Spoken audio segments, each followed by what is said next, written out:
Abantu abasooka 20 bagambibwa okuba nti bafiiridde mu mazzi g'omuganguse mu disitulikiti y'e Kagadi oluvannyuma lw'eryato kwe babadde batambulira okubbira. Kigambibwa nti eryato lino libadde litambulirako abantu abali wakati wa 35 na 40 naye ng'abantu 8 bokka be bawonyeewo. Eryato lya dipiira bantu baingi bafuire abataka twakamanyiraho nka Kahiji ali mutaka okyaleni afuire n'abandi baingi bafuire hyo tulinzire kubera tesa kudanka kuyama imirambo bagamba police egambire araba kwijja nkaba marini bajya kujja kutuyambaho ababaire baingi muno tusoberege kura amakuru ago saha nka 2 za Rwebagyo nkabebembezi twalengaho kwijja kwika hasini baite kyokongera twegeta kine tusange abantu bamazire genda twalengaho twamanyisa police ya Kagadi yaija bayizirege mu bwire twalengaho kukola ekibaye kisoboka abantu balema twalima kufuna n'omuntu n'omu. Abatuuze bagamba nti abantu bano babadde bagenda kunoonya byakulya era nga baludde nga bakozesa amazzi gano okwambuka kumpi buli lunaku.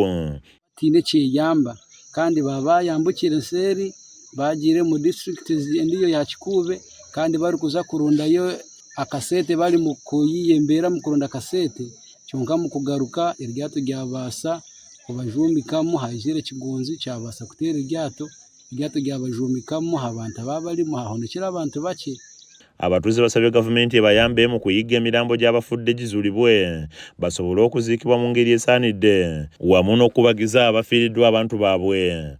Tusaba gavumenti ekole ekikwetaagisa eijawo abantu abali ananya mwingi eretu wanirire tusobole kumanya abantu baita balo maizi basobole kuruga bayambibwe bulomaso we kurangiri ajja kwatanisibwa omuntu wayo agwiro maizi ubo kutunura abantu abafire 20 okatunura abantu bagamba barugeni kizoka ngo eryato abantu 40 30 bali bayingi ninsabo burano yambukya abantu ko buhabuzi tekama abantu batoyita abo ko muntu. Polisi y'e Kagadi yebulungudde ekifo kino okusobola okuteekawo obukuumi eri abatuuze baleme okugwa mu mazzi wakati mu kunoonya emirambo gy'abantu baabwe.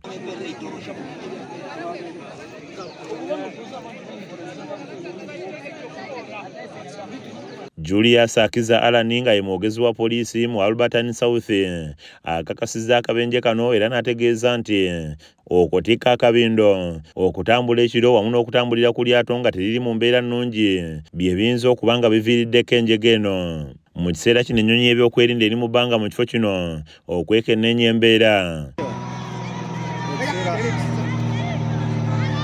Kyasanku Benadi akusakidde emboozi eno ku lwa KSTV Agaleero.